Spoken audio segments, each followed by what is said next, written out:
Look good and feel great with beautiful skin? At Crutchfield Dermatology, quality care matters. Dr. Crutchfield is a graduate of the Mayo Clinic College of Medicine and a board-certified dermatologist. With 10 years of clinical experience, Dr. Crutchfield specializes in cosmetic and medical dermatology. Nationally known as one of the leading dermatologists in America, Dr. Crutchfield's work has been featured in national magazines and on network television specials on dermatology. Visit his award-winning website at crutchfielddermatology.com to learn more about your skin. They say pictures are worth 1,000 words. To see patients treated by Dr. Charles Crutchfield at his practice in the Twin Cities, visit his innovative and award-winning website at crutchfielddermatology.com. Thousands of his patients have discovered when it comes to skincare, quality matters. That's why they select Dr. Charles Crutchfield, a board-certified dermatologist who trained at the world-renowned Mayo Clinic College of Medicine. Go to crutchfielddermatology.com and find out how you can look good and feel great with beautiful skin. crutchfielddermatology.com. Mi-ling's Comfort Zone. Live life like you want it to be. Come visit me in the Comfort Zone. Are you tired of looking tired and beat down? Find out how you can revitalize your appearance and feel better about the skin you're in. Visit Dr. Crutchfield's award-winning website at crutchfielddermatology.com and see why he's been voted as one of the best doctors for women by Minnesota Monthly Magazine. If you want an innovative and cutting-edge physician whose primary concern is helping his patients feel good and look good, contact crutchfielddermatology.com for all your skincare needs.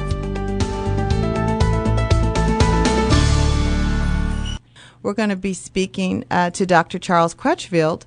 It's one of my friends from way back in the day. Greg, stick around. Sit here with me, okay? Absolutely. Dr. Crutchfield, are you there? Yes, I am. Hey, Charles. Hey, how you doing? Season's greetings to you and all of your listeners. Season's greetings. And I know in Minnesota right now, you got some snow going on, don't you? It's very cold and it's snowy and there's more snow on the way. Oh, my goodness. I kind of did a little Oprah thing on you, Rachel Ray thing, Jay Leno thing on you. If you go to comfortzoneradio.com, I have a surprise photo for Dr. Charles Crutchfield. Oh, no. So go to the website, everybody, comfortzoneradio.com, and there is a kindergarten photograph. First grade, I'm sorry, Charles. Oh, we met, I can't remember if we met in kindergarten, but I found the first grade photograph of us. Oh, that's great. And we are sitting there, all of the, 30 kids in St. Paul that we went to school with, and there you are with your little bow tie. You were a doctor even back then. Well, that's great. I look forward to that. Okay. Tell us about some of the things. Let me just tell the audience a little bit about you, because you're going to be joining us in the year as well to give advice. You are a board-certified dermatologist. You are a Mayo. You trained at the Mayo Clinic Graduate School of Medicine. Right. And one of your specialty areas is obviously, as a dermatologist, skin, but also African-American skin. Mm-hmm. But we had a question, and I don't know if I sent that to you or forwarded it to you. We had a question from one of our listeners or readers, I'm not quite sure, but they visited the website and said, Mi-ling, this is for Dr. Crutchfield. I have a oops, wrong one. Did you get that question too? Yeah, I believe I did. Okay, it says, our home is 14 years old and has the heating equipment that was standard for that time. We are on propane. We keep our setting around 70 degrees day and less at night. As soon as winter arrives, both my husband and myself notice a bad case of dry skin. Lotions and body creams do little to help. Any ideas? Sure. Well, I think the bottom line on this one is very difficult to fight nature. And when the weather outside is very dry, you can't count on the outside weather or even a lot of indoor equipment like humidifiers and things that are built into the heating systems to help. You have to do a couple things. Number one is use room humidifiers and keep those going at all times to keep your skin hydrated. But the other thing that's really important is when you take a bath or a shower, as soon as you get out, because your skin has absorbed all kinds of moisture during your bath or shower, you want to pat your skin gently dry with a cotton towel, but immediately put on an emollient cream. And that does two things. It seals in the moisture that your skin has absorbed from the bath or shower. Number two, it adds a protective layer with additional moisture. That will make a huge difference in taking care of your skin, especially when it's dry out. So don't count on the air conditioner with the humidifier built into it. Really, don't count on that. And moisturize your skin after bathing. What about what the old folks used to say? Put a tin can on your heating. Does that work? Put a tin can with water on the old-fashioned. And hey. I've seen many of those in my life. Yeah, I know I have, especially in Minnesota. But and I think that's helpful. But I think you can actually, Right. to supplement that, you actually want to put moisture directly on your skin, and the key is to put a moisturizing lotion on twice daily, but especially after you bathe. That makes a huge difference. Okay, now tell me if this is true or not. I don't remember the guy's name. Maybe you can help me. He was in he's an actor. He was in Hustle and Flow. He was in all these different. I'll think of his name. Okay. But he said that he puts olive oil on his skin. Pure olive oil, and he said that his skin is wonderful because of that. And that makes sense. But the main reason it's so helpful is because that's that emollient barrier that I told you about. It seals in the moisture in the skin and adds another protective layer on top of it. So it's right along those lines.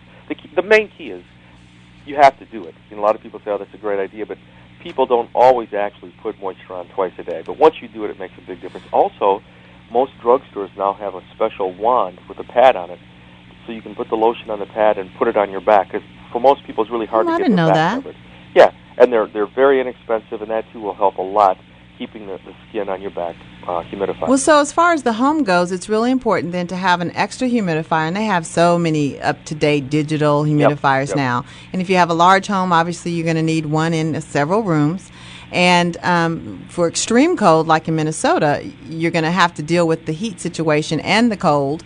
So like here in Oklahoma today, it's not that cold. I don't know what the exact temperature is, but it's been kind of warm. We're going to get some real cold tomorrow. It's not cold for me, Charles, because I'm wearing just a little wrap. I'm from Minnesota. Right. It's like 55 degrees. But we're going to take some questions from Dr. Crutchfield. He recently was one of the contributing producers for an NBC special. It was called America's Ethnic Skin, and it was produced by Al Roker and Al Roker Productions, and it aired on many of the national NBC stations. And Dr. Crutchfield has wonderful before and after skin. What do you call them? Pictures, photographs on his website, CrutchfieldDermatology.com. It's an award-winning website. We're going to come right back with Dr. Crutchfield. Please give us a call at 840-1000. Hold on. When we're talking to people about our skincare, you just told us that Dr. Crutchfield is a dermatologist in the Twin Cities, and you were telling us to bathe and while your pores are still open, correct? But when your skin is hydrated. Hydrated, okay. Yep. You're going to use a good emollient. Do you have any suggestions? Now, Sure. I'm very allergic to things, so I can't use everything. I have to use Lubriderm and, some of those other, just unscented.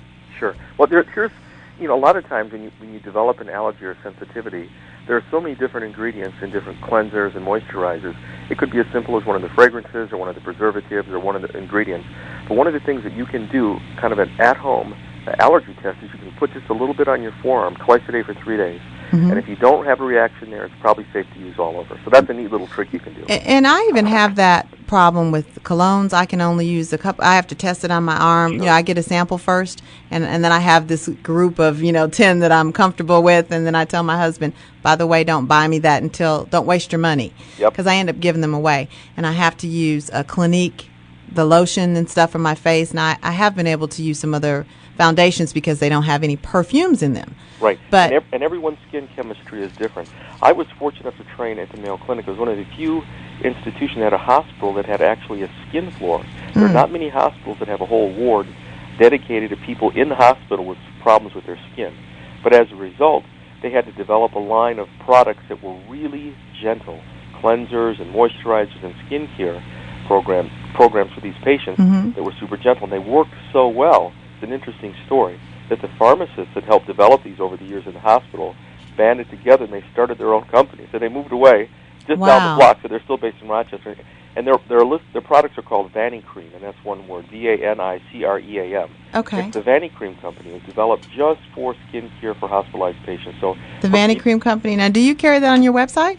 Yeah, I think we do. Okay. And you certainly could Google it and get their products. But the nice thing about it was developed with sensitive skin in mind, and it's readily available. And so if you have problems with products, it's certainly a good starting point. Vanicream. I'm writing that down right now. They make a cleansing bar that's very, very luxurious, and it has no detergent, so it won't take away the natural moisturizing oils in your skin. but still it gives you a really great foam and it does a great job of cleansing. So that's one of the things that I recommend to my patients with sensitive skin, the Vanny Cream Cleansing Bar. And it's fairly inexpensive. You can pick it up for $2 or $3 at most drugstores. Okay, and I have another question too. Lupus Foundation and the American Cancer Society are my two charities that I promote on the show for obvious reasons. My brother passed away and my father from lung cancer, and I have family members who have lupus, and they have itching of their skin and it's dry. Is there a good cream for someone that has lupus? Once again, Vanny Cream makes a good one, but also you want to get one that's compatible with your skin. But the one I also recommend for my patients is called CeraVe, C-E-R-A-V as in Victor, E, CeraVe. It's a thing called a microvesicular emulsion, which is a mouthful, but essentially it's these little tiny beads that are like onions, and there's layers of water, lotion, water, lotion, water, lotion. And even after you put it on, these little beads keep breaking down for several hours. So it continuously moisturizes after you put it on. Okay. And it too is relatively inexpensive. I think you can buy a big jar of it for around $10 in most. And it's called C-E-R-A? V-E, and they make a lotion and a cream. And the other thing that now that you bring up lupus, it's interesting. When I was a resident studying it, and there's certainly lupus that affects the skin, we noticed something very interesting about patients with lupus. Most of them were smokers, and I did the first study with a couple colleagues of mine that showed that 90% of patients with lupus were also cigarette smokers. And if you look at the background population in the United States, about 23% of patients are smokers. So, well, these two family members are not. So they're not. No, they are not. But for people who are, that's interesting, lupus, though. That is interesting. It's a great incentive to stop smoking, and talk to your doctor about that, because that's a good point. It's a good reason to stop smoking. Absolutely, these autoimmune diseases. So, so those are some really. What are the majors? Well, here's what I want to ask you. What can I do so I don't look beat down and tired? As far as like around the eyes and staying up too late. I've developed, really, when everybody comes to me, and anytime I go to a party or anywhere and they find out I'm a dermatologist, we get a little line. I have a little ancillary office in the back. But really, when it comes to great skin care, you're looking at a 4-step program.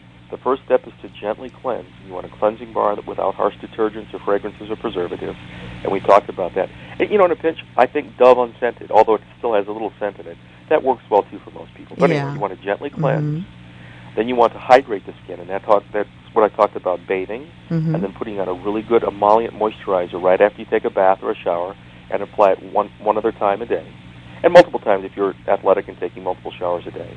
So you want to gently cleanse, hydrate the skin. Number 3 of 4 is to protect, and that's no matter what hue your skin is, you need to protect from ultraviolet radiation, because in the long run, it causes skin cancer and wrinkles. Even in Minnesota, right? Even in the snow, when you're skiing, people don't realize that. Absolutely. It reflects off the snow, so you want to use a good sunscreen with an SPF of 15 or higher and ultraviolet A protection, and that's actually more important than the SPF, because A stands for aging and wrinkles. We're going to have to talk a little bit more about that. Matter of fact, I need to take a trip up there and let you inject me with something here. Come on up and we'll have fun. We've got a caller. Ruth is on the line. Good morning, Ruth. Morning. What is your question? Do you have a question for Dr. Crutchfield? Yes. Okay, go ahead. I have little white blisters all over my hands. What is that? They don't seem to know what it is. Does it itch at all? Yes. Yes. Usually, when you're talking about a blistering process, it can be caused by many things. It can be autoimmune, it can be allergic, it can be irritant, but the most common thing that when you see little blisters on the hands that itch, the old name for it was called pompholyx, but the new name is called dyshydrotic eczema. It's a type of eczema that comes on the hands. It's usually associated with stress, not necessarily caused, but it can be made worse by stress. And there are really great prescription treatments that you can use, topical ointments and creams. You need something stronger than over-the-counter that tend to do a very good job with dyshydrotic eczema. Okay, we're going to take a break right now, but thank you for calling in, Ruth, and Dr. Crutchfield will be right back with you. This is Mi-ling's Comfort Zone, KTOK 1000. We're taking calls at 840-1000. But Greg Jones, our State Farm agent here, has a question for you, Dr. Crutchfield. Doctor, I was just curious. Most people, when they think about going to a dermatologist, it's only when there's a problem with their skin. But can you talk to us about why it would be important to go to a dermatologist for regular skin care?